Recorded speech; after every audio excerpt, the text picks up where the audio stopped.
So this is very exciting. This is the first in a series of a lovely thing called Happy Hour with Sensei Flute, and it's just basically a chance for me to talk to some lovely friends in the music profession and people that I've kind of met along the way. And the first guest today is the lovely Katherine Bryan, who's Principal Flute of the Royal Scottish National Orchestra. And firstly, just to say hello, Katherine, and welcome you. Hi. And Thank most importantly, what are you drinking? What's your drink of choice today? I have a dark and stormy here, which is sort of a rum, ginger, lime cocktail of deliciousness. Sounds It's very good. really good. Yeah. It's a very good précis to virtually any other drink as well. So that's always a good way to start the evening. It's a good start of a 10. Good. Yeah. Well, I'm on the usual dark stuff. I've got a Guinness, but I thought as it's the first one, I'm going big or go home. So I've got a whiskey chaser as well. So I've Oh, got a nice. Glenmorangie. Cheers to that. And, So, and that makes very perfect sense because I'm up here in Scotland, so I yeah, feel that, absolutely. Yeah, it yeah. So has to be. if I start singing, you'll just have to cut me off, after a few minutes. So let's have a bit of a formal interview first and get to know you a bit, people that haven't met you Yeah. before, just to see your background and how you started. So let's start with a very obvious question, how come you started the flute and at what sort of age and what were your influences when you sort of were growing up? Yeah, well, I started the flute at 7, so quite young, but I was sort of playing a bit of piano before that. My mum's a pianist, so Yeah. she started me on the piano, and after kind of passing grade 1, I was allowed to take up another instrument. And yeah, I think I'd seen somebody playing the flute locally. I mean, not, not professional, just a Yeah. young girl really, and thought, that it was just a pretty instrument. It's blingy, isn't it? If you're for Yeah. a young girl. I mean, it sounds so cliche, and I kind of hate that about the flute now. But at the time, um, I think I just thought it was shiny and lovely, and I liked the sound. Yeah, so I sort of started on the flute about 7, Yeah. which is pretty young actually, just hand wise, because I don't have very big hands. So, but I don't know, I must have managed it because I didn't even have a curved one. It was just straight onto the Okay. full Booner, and so yeah, it kind of just took over from there, really, from quite an early age. I think it helped kind of having a musical mum because she sort of helped me with my practice. I think that's one of the biggest problems at early age is kind of keeping that focus. Or I mean, it's not like I was practicing for any great length of time at that age at all, but even just keeping your kind of motivation going, I think, was really helpful. So. Yeah. And then what took it to kind of the next level? I think you went to a specialist music school, didn't you? Yeah, I went to Cheetham's at 13, Right. 14, 13, 14. But before that, I had a really fantastic teacher in the Leicestershire school system Okay. called Russell Parry, who was just brilliant. So he really kind of put me on the right track to actually being able to play the flute properly. Mm. And even, think back to those lessons, even when I was sort of 10, 11, it was all about the kind of musical um, crux of the music. Even at that age, I can remember that really vividly. So I think without him, I probably wouldn't have actually sort of had the drive really to go on and go to Chets. And it was him actually that pushed me to go to a specialist music school because he thought it would be what I needed. Yeah. And I think it probably was the right decision, although, Leicestershire Schools is a really great system for youth music. It still is. It certainly was then. Um, so yeah, so that kind of pushed me on to going into Chets, and I had 4.5 years there, really great years at Chets. Yeah. Um, so yeah, it feels like a lifetime ago now. Well, what kind of is a lifetime ago? Well, and that's the sort of age that we met as well, because we met in the Yeah. MYO, didn't we? Yeah. Oh my God, you were like my idol because you were such an amazing piccolo player. And I was like seventh flute or something, just sort of playing in the bits that were three fortes at the end. Well, it was a really um, nice section, wasn't it? Because there was it lots of was. people in, and Juliet was there as well at the same time. So Yeah. it was a really nice group of No, people. it was really lovely. But God, I remember that first rehearsal for my first course. I think we were doing Brahms 4, which is kind of an insane piece to do Yeah. for the size of orchestra that MYO Yeah. was, because there were only two flute parts, and I was seventh flute. So I think I literally played about 4 bars, but it was just this kind of, I mean, I think at the time I couldn't even see the whole orchestra. It was felt that big to me. Yeah. Um, but certainly, I mean, gosh, MYO, I don't think I could have gone into the profession without that now. When I look back at MYO, it was so valuable. Yeah. And I Totally. still have such great memories the people and just the process and the music we did, and still in contact with so many people from that time. So I think it's just such a great thing to have done. Yeah, great. And then, so what happened after Chet's? Because you took a slightly different course, didn't you? You went abroad to study. Yeah. So I'd sort of thought about studying abroad. And then I applied for this scholarship from the Royal Philharmonic Society for overseas study, which I didn't think I would get in a million years. And then I got it. So suddenly I had this grant to study abroad. So America had kind of been in the back of my mind. Well, actually, the front of my mind, really. I've always loved the States, and there were a couple of teachers over there that I was really interested in studying with and had recommendations, and I'd had a couple of lessons with them sort of when I was thinking about the option of going there. So yeah, so I applied for Juilliard and Manhattan School of Music in New York, and yeah, got into Juilliard. So that's why I ended up going over to New York. And again, it was a bit scary because all my friends and sort of colleagues at the time were going to London or staying in Manchester. Yeah. So I was kind of the only one that wasn't going to be going to music college with people I already knew. But part of that was what appealed to me, I think, because I didn't want to just sort of stay in the same group and go to London Music College. I think when you've been at a specialist music school, it can be quite full on. And I think that change of scene for me was massively important because I met a completely new, not only a new set of people, but people that had just been through a completely different system. And everything was so fresh. Yeah, exactly. Yeah. Just the way the college is run is totally different as well. So I think it just all felt really fresh, and I think I needed that after having done NYO and Chets and all the competitions and everything in the UK. I kind of needed a big break from that. And I wonder if I hadn't done that, if actually my career would have taken the path it has now. I mean, you can't ever go back and see, but I think for me, definitely I needed that change. Well, I mean, I've spent a bit of time in New York as well, and I've got lots of friends there, and I nearly went to do a year abroad there, actually, in my third year at the academy.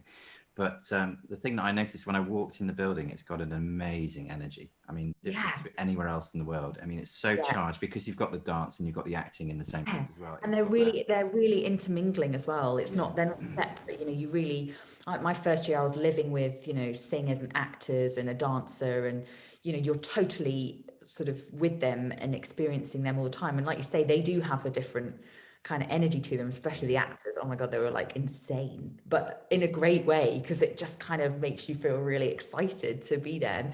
And I think the Americans as well have I mean, this is a huge generalization, but they have a different energy about them. And I think they're more sort of open at showing their enthusiasm. I think that's maybe a bit sort of generalized, but I don't know, the Brits can be quite reserved and don't like sort of bigging themselves up and all this kind of thing. The Americans, it's so great, they're just, I used to sort of go in and do our auditions for like orchestra rep class or something, and they would come out and I'd say, so how was it? And they were like, oh, it was awesome. Like, I was awesome. And they'd say, how was yours? And I was like, oh, it was okay. And actually it was quite good, but for me, okay is like the best, so it was so refreshing to actually have this sort of genuine reaction to a question rather than, oh, I better just kind of think about what I say before I say it, and I think that's so nice, that sort of fresh response to what you're doing, it's really good for you. Yeah. And so you did 4 years there, did you? I did three. Yeah. So I kind of, in my second year, it's my dad's fault. He phoned me, and it's in the days when all the orchestra jobs were advertised in the Telegraph, and he phoned me up and said, there's a principal flute job in the Royal Scottish National Orchestra, and maybe you should apply. I was like, Dad, I'm just in my middle of second year, I wasn't even sure what I wanted to do, if I wanted to sort of do orchestral. I think I did want to do orchestral, but it was so far in the future for me that I hadn't really even kind of thought about it. And so I don't know if he sort of, I don't know how, but anyway, I ended up applying for this job, which I auditioned for at the end of my second year. And obviously the trial process for jobs in the UK are so long that I kind of came over in the autumn and did my first kind of couple of weeks of trial. That was in my third year. And so by the spring of my third year, they offered me the job, which was great. But it meant that I could have completed the course, but it kind of felt like it was definitely the right thing to do to take the job. And Julie, I'd always left it open that I could go back and do the final year at some point. So I'm thinking maybe in sort of 10 years time, 20 years time, I might go back and just finish my bachelor's degree. Yeah. Sort of a year in New York on my own, sort of when my child is a teenager, sounds really appealing.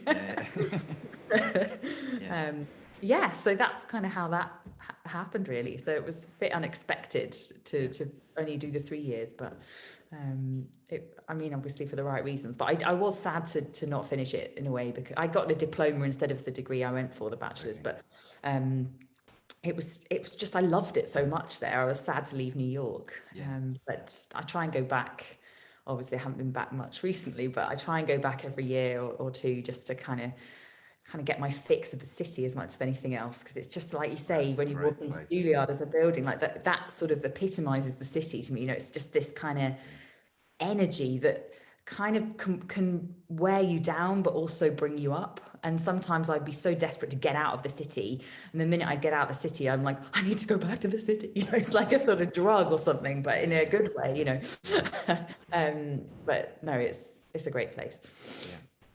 And so, playing in the orchestra, how have you found that? I mean, it's an amazing orchestra and fantastic place to live as well. So you've kind of carved a career from there, haven't you? It's amazing. Yeah, I mean, I think with any job, you don't know really what it's going to be like before you start, and the whole sort of setup of where it is and everything. But I had a feeling that it was a sort of special job when I was on trial for it, just because I don't know, that there's something about Scotland for me that it's like it's sort of always been inside my heart somewhere, but I don't know. My grandma loves Scotland. My mum always used to tell me that. My grandma used to work up here. She was a sort of a housemaid for a very posh lady in a castle up here. So, and she always loved Scotland. And so I don't know if that came down through the genes in some way. But the orchestra is just, it's full of wonderful people. And I just love the lifestyle. And I think no other job ever, I think now for me, would have that balance. And I just absolutely love this job. So I just I wouldn't go anywhere else. And I think the longer you stay somewhere, you actually can carve out your career the way you want it, but being where you are. And that's what I think I've managed to do. And I've got the best flute section in the world. I just love my section. Lovely section, They are so great. So I mean, it's like kind of going to work with your two pals, and you just kind of play a bit of music and have a chat. And I mean, we socialize so much together. We're like family, you know, so that, I think that's so rare. And because of that, I think we play so well together. So I couldn't have wished for better in that sense. So really, really lucky. Yeah, that's really nice. I mean, it makes such a difference, doesn't it, the section? Yeah, it does, because you spend more time with them than you do kind of with your own family. Well, actually not me, because my husband's in the orchestra as well. I spend a lot of time with him. But no, I think that's just so important, because in order to do your job well, you've got to feel comfortable, and you've got to feel happy, and that you can be open with the people around you. And, you know, and that, I think, is always from day one, you know, because I joined the orchestra at 21. So, I mean, they must have been just waiting for me to make mistake after mistake. You know, it's a big risk on their part. But they were just so great at sort of guiding me through those early years, and sort of saying, you should probably have a look at that before the first rehearsal, where they could have just completely dropped me in it, and, you know, but they were always so supportive and lovely. So I was very lucky, and still am very lucky. And as you were saying, you've managed to kind of carve a career as a soloist as well from that position, and you've recorded some fantastic CDs and been involved in lots of projects. What have you been kind of doing more recently? I know it's been difficult recently, but in the last few months? And funny enough, the last few weeks I've been really busy suddenly, after not really having obviously done anything like anyone else since March. So last week I was in Switzerland, in Bern, doing a couple of concertos with the Bern Symphony Orchestra, and conducted John Storgard. So I was playing my transcription of the Lark Ascending, which I recorded a few years ago. I got really into transcribing music from other instruments and from singers. My latest album was opera. Not because I got bored of the flute repertoire, because I didn't at all, but I think, you know, when you're sitting in the orchestra and I'm seeing kind of soloists come in of all different instruments, and singers, and I was just sort of interested, really. I kind of, you see them and think, God, they're amazing. I wonder if I could do something with that piece or try that, or, you know. So that's really what it was. It's kind of curiosity more than anything else. And I think it challenged my approach to my playing as well, doing things for other instruments. And definitely the singing thing. I mean, all good flute players know that the voice is so close to the flute, and that a lot of the ways that singers approach the way they technically set themselves up is very similar to us. Yeah. So anyway, back to the subject that I was on. So last week I was doing this Lark Ascending, and a piece called Birds in the Morning by a Finnish composer called Eric Bergman. And it was a piece that I had never heard of, but the conductor, John, is Finnish, and he was really keen to do these two pieces as a kind of together.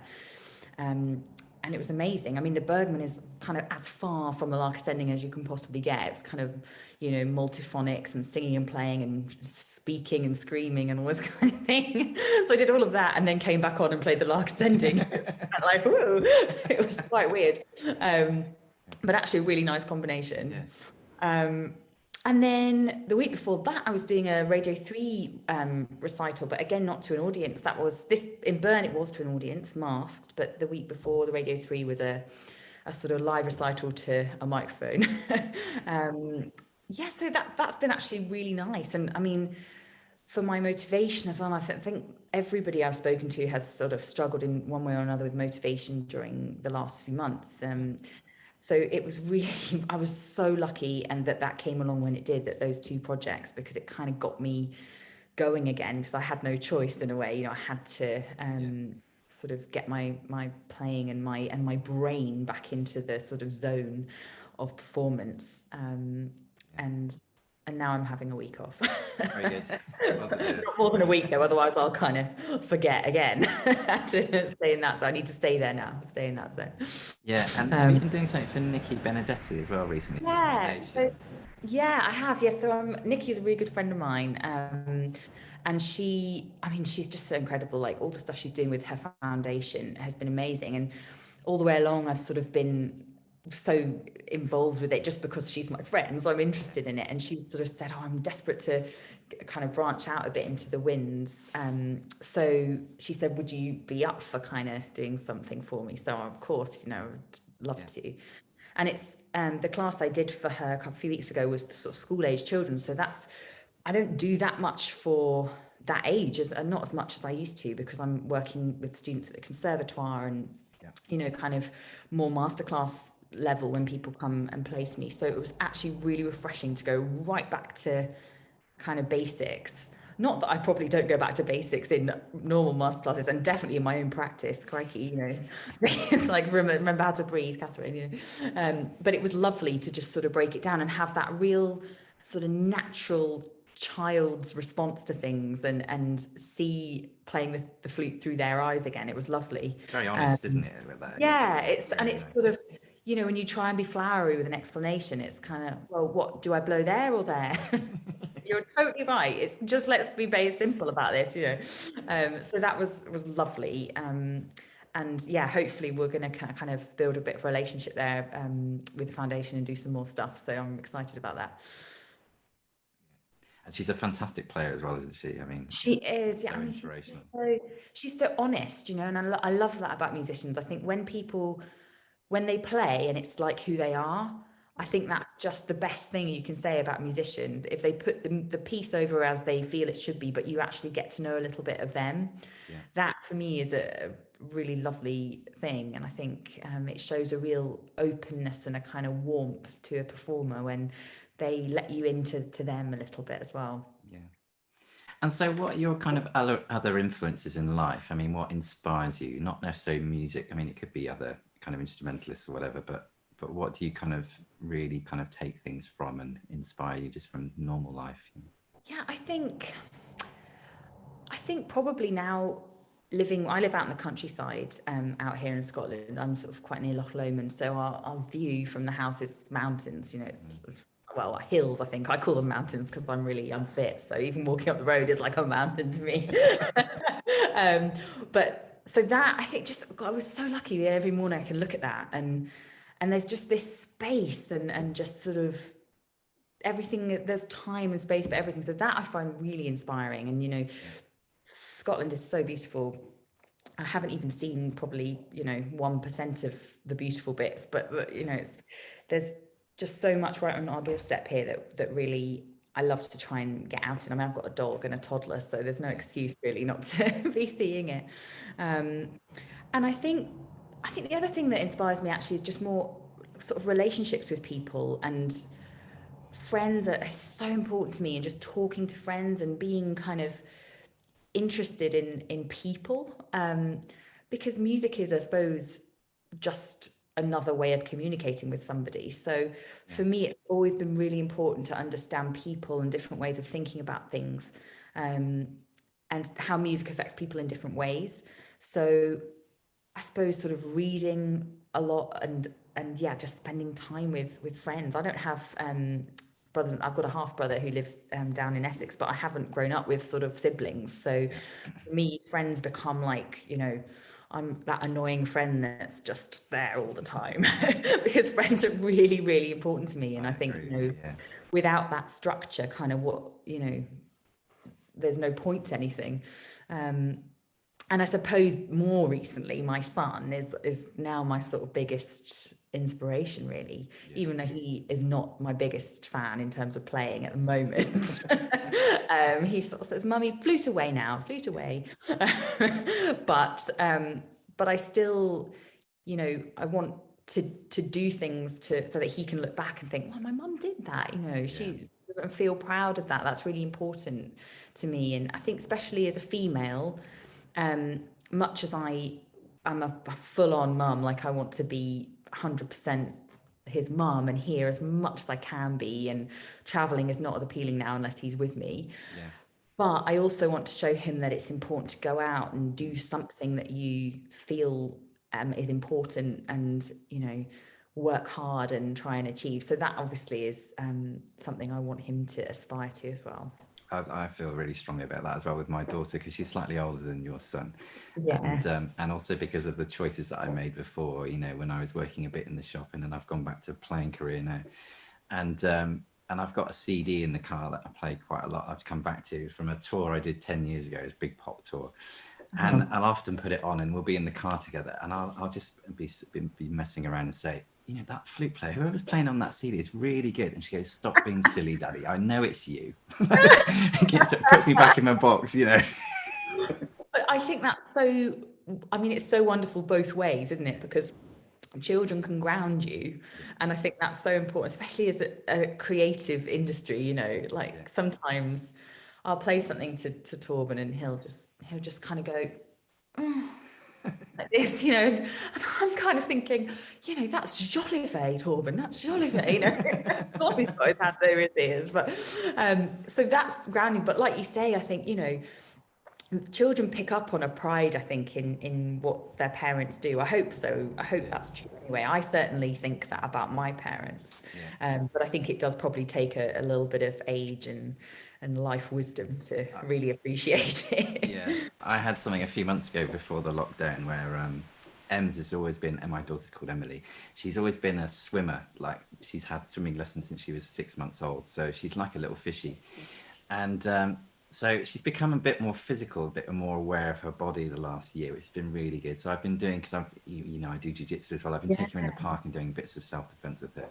But anyway, we're in the swimming pool, and there was no chance to go in the kids' pool, so we had to go in the main bit, you know. And so in the swimming lanes, as I said, right, Emily, we're going to go in the middle lane, and there's no messing around. When you go in, you just have to swim. So what we did was we did 6 lengths at a time, and she'd never swum for that much, you know. I said, right, we're going to do 6 lengths, and then she was like really chuffed, and I was like, we're going to do another 6 lengths now. And I was like really pushy. I mean, I'm just using the same thing that we do as musicians, just having a bit of drive and, you know, a goal.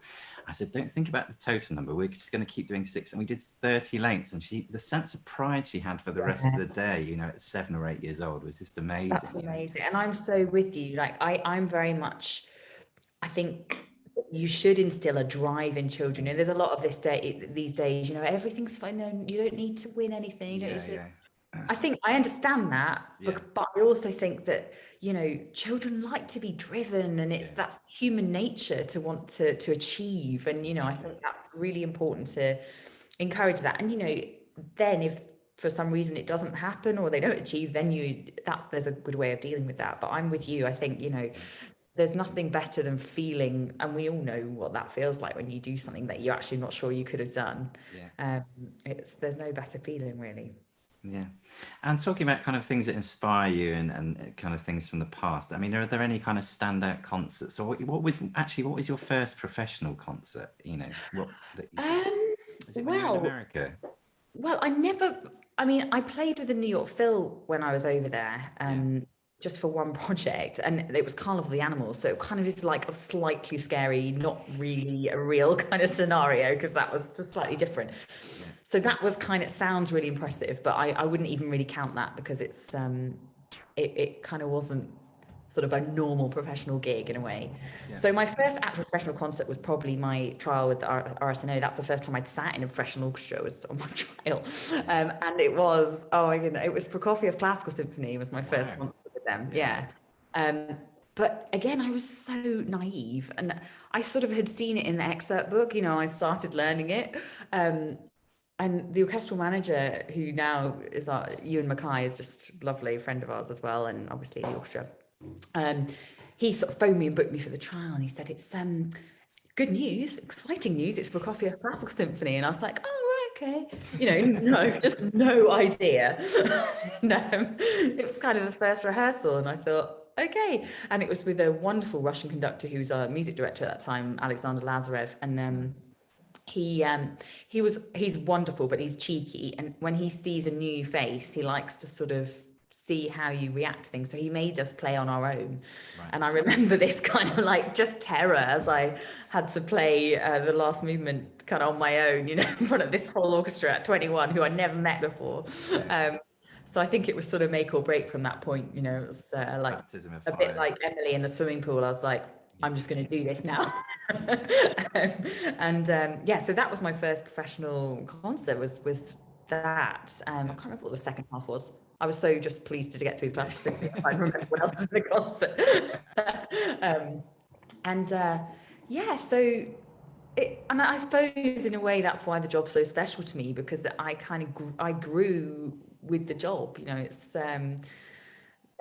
We were sort of doing kids concerts to people that were only a few years younger than me when I started the job. It's kind of like a bit odd.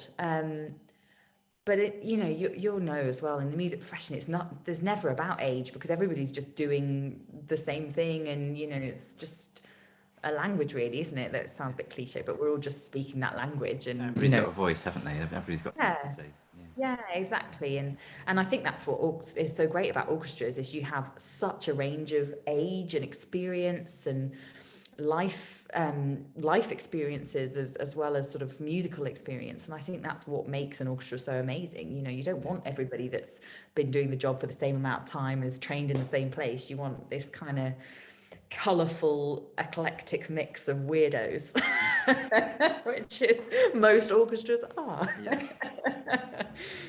I remember there was somebody that was kind of very influential for me, because I kind of cut my trade a lot. I did a lot with the Royal Philharmonic kind of coming out of college, partly because of Jaime, because he was principal flute, he was my teacher. Yeah. And so he got me in down the line. And then as I got a little bit older, I sort of sometimes played principal, but I sat kind of both sides of Julian, the second flute. So I learned a lot of things from him.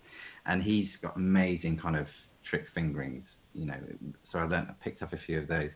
But I remember doing something in Holland Park with him. I was probably kind of early mid-20s, and he was playing principal flute, and we were playing Pearl Fishers, and it's open pit in Holland Park, and it's outside. But before the beginning of the second half, we had this bit where we went backstage and we played a 2 piccolo duet, I think, and then we came back on. But every time he went to the loo, and I waited for him, and then we went back on together. But this one time he was really mischievous, and he just wanted to drop me in it as like the new kid on the block, So he went round the other way, and I was just left backstage. and then I walked on late, and there's all these like people in the front row tutting, and he's playing this solo like this. And he's laughing when he's playing the solo. He's just like this, just shaking with laughter. And he finishes the solo and he just goes, "Very nice of you to join us, Mr. Mullin." Oh no.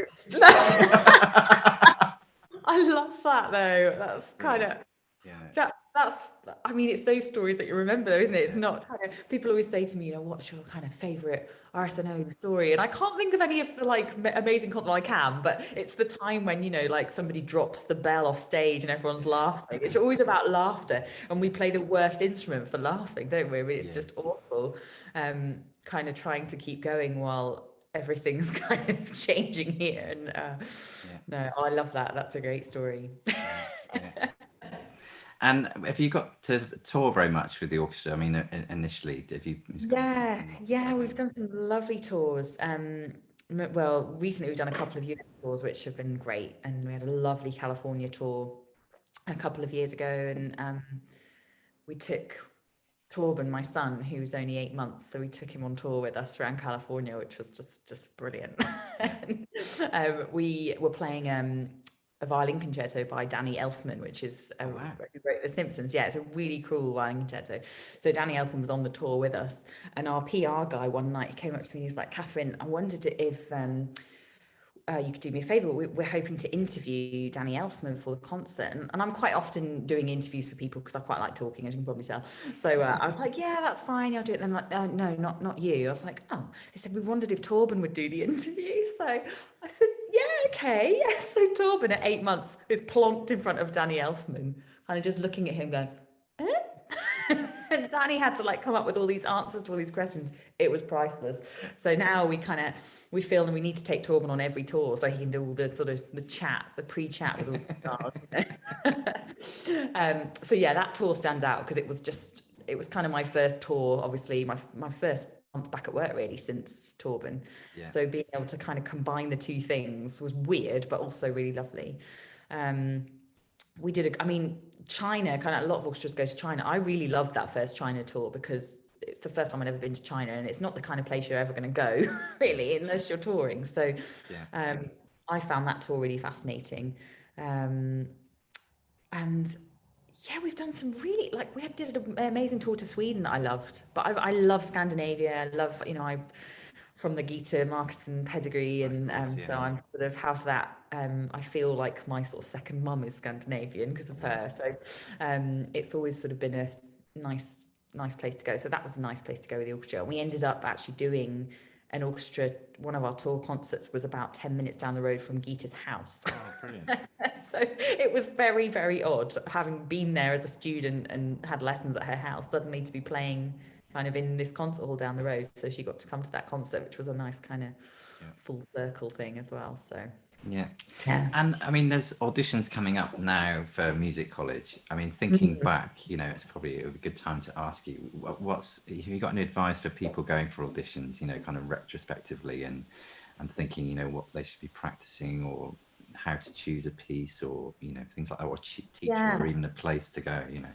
I mean, I was definitely led by a teacher, but I was lucky also that the teacher I wanted at the time happened to be teaching in New York, which is a great place. So I think the combination of going to a teacher that especially for undergraduate, I think that teacher-student relationship is so important. You need to be with somebody that's really going to get the best out of you, and sort of understand what you need. So that I think is vital. But I do think it's important to be in a place that you feel is inspiring, because I don't believe in being locked in a practice room all day. I think, it's all about the life experience that you're getting, the people that you're meeting, what you can do in the city, and, and I don't mean, yes, going to concerts and things like that, but other things, like, is there somewhere amazing nature-wise you can get to and see, and, is there a great theatre, and just things like that I think is really important. As far as sort of preparing for an audition and choosing what to play, I think it's always best to play something that reflects you really well. If you have a choice of piece, never choose something that you think is what they want you to play. I think you can always, it's a bit like kind of trying to dress for sort of a date because you think the person likes red or something, but it's not your color. Just wear what you look good in. And I think for an audition, just playing, and even if you think, well, it's maybe not as complicated as something else. Just play it, because it will show you at your best, and that's what you want to do when you go into the room.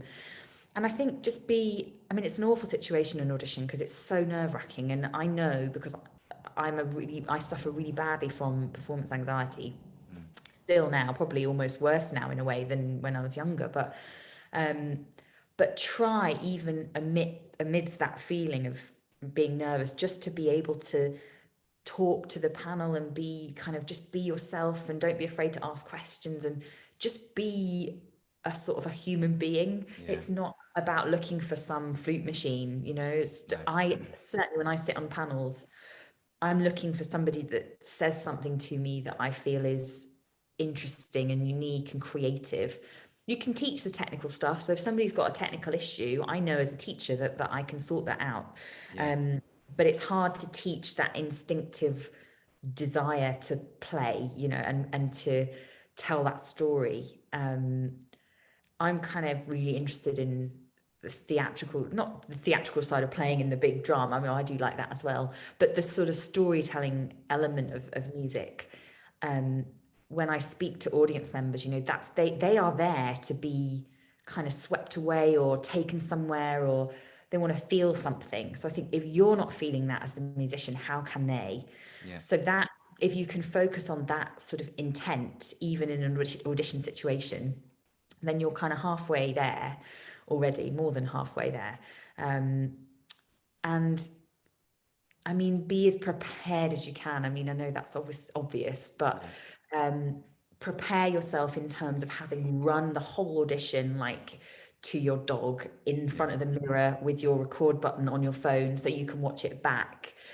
Just put yourself in the scenario, kind of imagine the room, even if you've never been there. Try and kind of almost get that sort of feeling of, when you sort of think about it, and it gives you like goosebumpy adrenaline. That is really important, even so much as kind of wearing the clothes you're going to wear. I mean, I always do a practice before a concerto performance in the dress and the shoes, and I do a run of the piece in that outfit, just, well, A, to check that it's not too tight, which is usually the case,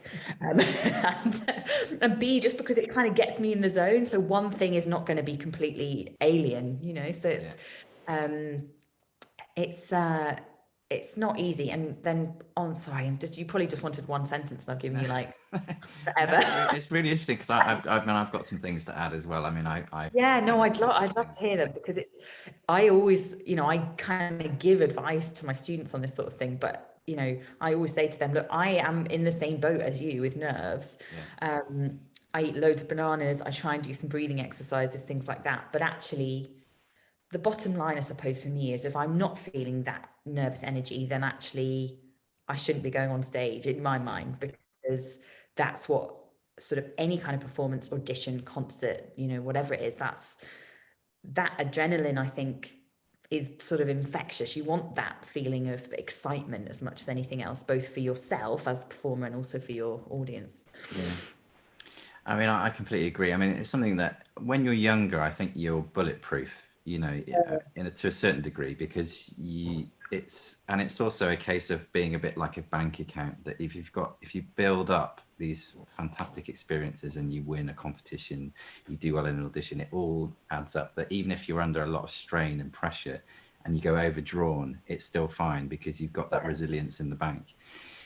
But in my 20s, I spent quite a lot of time with somebody that is a director in one of the big flute businesses, but he's also done a sports psychology degree and used to do stuff with Chelsea football team and different people. And so we kind of talked about stuff, and we'd go out for lunch, and it's exactly what you're saying. You work backwards from a certain thing, and you try and do a mock audition 1 or 2 weeks before, and then you just work back from that in terms of the preparation period. But it's something that I think a lot of people struggle with, and what you were saying as well about how you come across and having something to say. There's a book called Power Performance for Singers, which is a fantastic book, which is written by somebody that's not to do with music at all, and then a professional singer. And they were invited to a big singing competition in New York, actually. And just by watching this competition, I think they got the placings right for the top 20 people, apart from 6, 7, 8 was in a different order.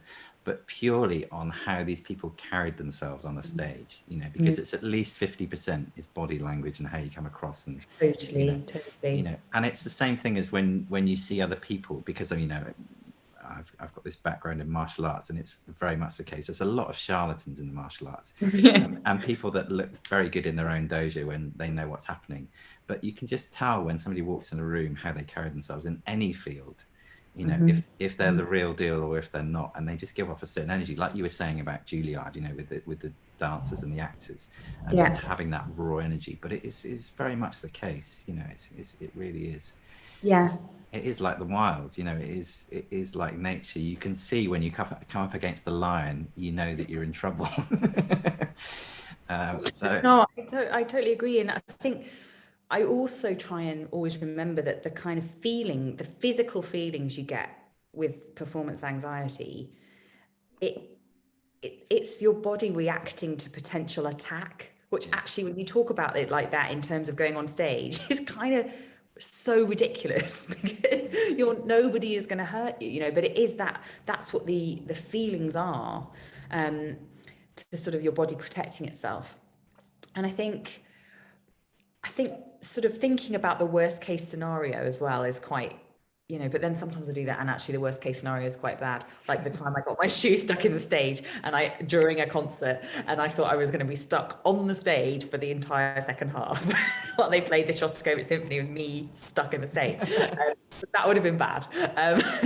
But I think, you know, just remembering why people are coming to listen to you, you know, and for an audition situation, for a college audition, you know, I, as a teacher, I'm desperate to find amazing students that I want to make better and work with, you know, and I want them to want to do the work, and you know, so that I think is so important. Finding people that kind of come across as hungry to do it, and often a certain sort of humility and acceptance of what you can't do is actually quite nice. You know, I don't know of anybody that turns up at music college and can do everything, you know, even the best players. There's always things you can improve on. There's always things that all of us can do differently. Music is not a sort of, it's not winning the 100 meters, you know, it's a lot of it's taste, a lot of it's what you like, what, you know, the way I might play a phrase is different to the way you might play a phrase. Doesn't mean either is better or worse, it's just different. And that's what's so great about what we do. You know, it's like all the restaurants out there. There's so many restaurants in the world. There's so many like Michelin star restaurants. Some people prefer one, some people prefer the other. It just depends what your tastes are, B, what you want that night. You might prefer like a fish restaurant or a pasta, you know. And I try and sort of to teach my students that is the way to think, that we're not about becoming the best. We're just trying to be true to our kind of musical ideals, personal ones, and people that sort of can buy into that and enjoy it, then that's fantastic. But it's not about kind of trying to be the best. There's just no way of doing that, I think. And that's why competitions, I'm always a bit kind of, I did them obviously when I was a student, but I don't know now. I mean, if you're doing it for the right reasons for yourself and sort of setting yourself goals and challenges, then that's fantastic. But I think it's very, very difficult at a certain level to sort of pick the best, you know. Well, I think in lots of different fields, and especially with music, and as you get older and you become more comfortable in your own skin, the things that I've found anyway is that, you know, when you're younger, you compare yourself to other people, which is very easy to do. But actually, in anything, it's much more productive to try and be the best that you can be, you know, in yourself. And that is, you know, has a much greater appeal to people around, rather than saying, well, actually, I think I can do something better than that person, or take that from that person, or whatever else. And also, I think there's a transition bit with being a student as well that I found going through college is, when you're younger, I think the teacher inspires you, I mean, so much. And then the thing that I found with the last kind of year, especially at the academy, was that I wanted to play so well in my lesson that Jaime, because he was so busy and he you know, playing a million orchestras and he just had a family, would still think about my playing at the end of the day, you know. And that's why we had such a special relationship, and why he started giving me work, you know. And that you know, I think is quite important as well, you know, and just that, as you were saying earlier as well, that openness of a student to want to learn and show what they've got, you know. Yeah. At different Oh, stages. absolutely. And you know, I always like it when a student, if I ask them to bring me a piece, say the Poulenc, for example, because that's one of my favorites to teach, when they say to me, well, I've done the Poulenc sonata, I said, well, but that's not what it's about. You know, it's not like ticking them off. Yeah. It's not about that. That's kind of, you know, I've done the Poulenc sonata, but it doesn't mean that every time I play it, I don't come to it with some new thoughts or ideas, you know, and that's I think what it's really important as a student to remember that, you know, you're never going to be the finished article. Or you always are the finished article at that point. You know, that's maybe a better way, healthier way to think about it. Yeah. That you can only present you on that day. And, you know, with an audition as well, you might have had like no sleep, or you know, you might have had a really stressful journey in, or, you know, you might have just like won £200 on the lottery in the morning. You might be great. There's so many other factors that can affect the way you play, you know, and that's important that it does, because again, like I was saying before, it's how you're built as a human being, and that's affected by so many different things. And you know, that's why I was saying, when you're at college, go and do things, stay out all night, you know, and do this, do that, go meet people, talk, you know, talk about books, listen to music, watch 5-6 hours of Netflix and then talk about it. All these things are important, you know, and don't feel guilty for kind of living. I mean, don't like never practice, but but be balanced about it. I think that's the most important thing. And always kind of remember what we're doing, which is to kind of communicate something to somebody else via somebody's composition. So, you know, you're showing off some amazing piece of music with a little bit of your flavoring added, you know. Yeah. So it's also really interesting because music it's so different to the other arts. If you think of, if you're reading a book or you're looking at a painting, it's constricted to that kind of time frame. Whereas music, I mean, when you know, you've done loads of amazing concerts, they almost stay with you for 2 or 3 days afterwards. It's kind of almost comes into your soul, doesn't it? And I think that's why it's such a special art form, isn't it? And why, exactly as you were saying, those qualities you're looking for in a student, because that's the end result that you're trying to kind of, you know. And it's also a concert is a moment. I think this is what I sort of slightly struggled with during this whole period with the COVID is, you know, everybody's doing a lot of recorded stuff for digital, which I think is fantastic. Gosh, it's so great that we have that option, you know, these days. But for me, the joy of a performance is that in the moment, kind of gone, and it's a once in a lifetime thing, you know. And I missed that, you know, I think that's what I loved last week about these concerts in Bern. I felt suddenly free to just sort of go for it and do it. I didn't have to think, oh, well, can we just do that bit again? Because I saw I could have maybe made that E a little bit clearer, you know, or it was kind of this ridiculous stuff. So, and I think, you know, with an audition, try and think of it like that. You know, this is a once in a lifetime, not in a, like it has to be amazing, but just realistically, this is just it. And how it is how it is, and it's gone. And, you know, and it's like you say, it's not like a painting that you can keep looking at it over and over again. You pour your heart into that 20 minutes and then it's gone. I'm not sure if that's a bad or a good thing, really. I think it's just a reality. It's just important. Yeah, I mean, if you think of it in sports terms, I mean, you think of athletes, and when they do the Olympics, they've only got one shot in 4 years, and they've been training for 4 years. And it's the same, I suppose, with music, with auditions. But you know, it's just that kind of psychology with it is a bit different, isn't it, to other things. It's not the same as doing a job interview, you know. Not at all. It's not on the same terms, you know, at all. So yeah. But I don't know about you. I always think that even if somebody has a bad day, and when people talk about a bad day, it's always a technically bad day, isn't it? Because people come, oh, I messed this up and did this, or didn't do. People never come out and say, oh, I just had a really bad day, because everything was technically perfect, but I just didn't really. And people never focus on that, you know. And that's the thing. You can see that thing, even if you have a bad technical day. You can see the thing, and I think that's important to remember. So if you've got that, it will shine through regardless.